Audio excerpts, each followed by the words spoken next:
Mga katiits, magandang araw po sa inyong lahat. For this video mga katiits, so may papakita ko sa inyo. Ito yung sample namin mga katiits doon sa site natin na hinukayan. Sa mga 3 inches na siya, 3 meters na siya mga katiits. Kung makita nyo, kumuha kami ng sample, maliit lang. So ito yung trinay namin mga katiits. So may mga gold dust doon. So kung makita nyo mga katiits, yan yung kumikinang na white at yellow, yan yung mga gold dust. So marami siya mga katiits. Yan, dyan mismo sa hinukayan, doon sa may side na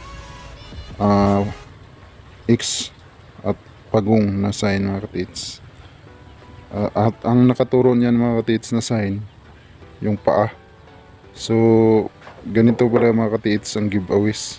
So kung makita nyo, hindi pala confirm mismo mga katiits, sabi ng ibang mga hunter na gold bars. So hindi natin maiwasan nga may mga ganito mga katiits sa mga senaryo. So kung makita nyo, positive ang area doon.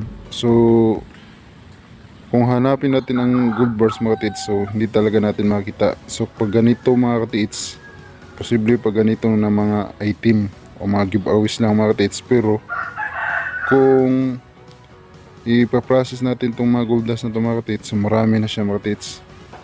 So kung makita nyo, maliit lang yan mga katiits, pero daming laman gold dust. So pa-update lang po kayo sa akin mga katiits. So mag-subscribe kayo para ma-update kayo doon sa site. Papakita ko sa inyo ang update sa nilagyan nito ng mga gold dust. Yan, gold dust talaga yan mga katiits. Yan. Yan, kulay yellow. Yan. Daming yellow mga katiits. Yan. Mga yellow. Yan. Kung makita nyo, yung mga white, so malaki siya pag ganito mga, kasi kumikinang siya mga katiits sa araw.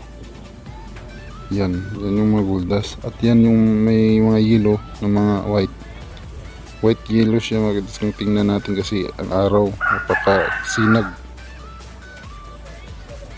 So, very positive mga katiits.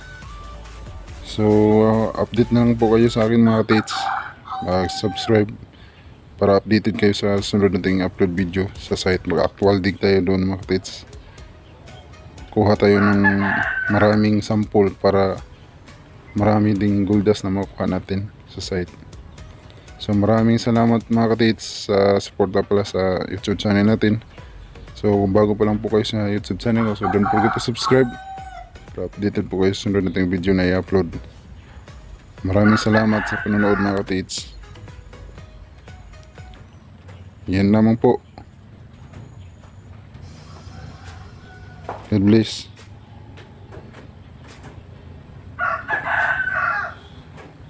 Ay, may sasabihin ko pala mga katiits. May bago po ito nakuha namin mga katiits. So maraming bato pa siya na tinatambak sa first layer ng lupa. So bago to narating namin mga katiits. So pag ganyan mga katiits, posible na tinatabunan talaga nila mga katiits. Tinatago talaga nila yung mga item para hindi makita ng mga ibang tao.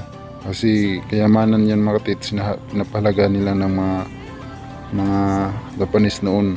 Kasi sa World War II, so posible lang nila tinago yung pambilisan mga katiits, lalo na sa mga gold dust. So hindi mismo makikita ng mga ibang tao kasi gold dust na kailangan pang i-process. Yan.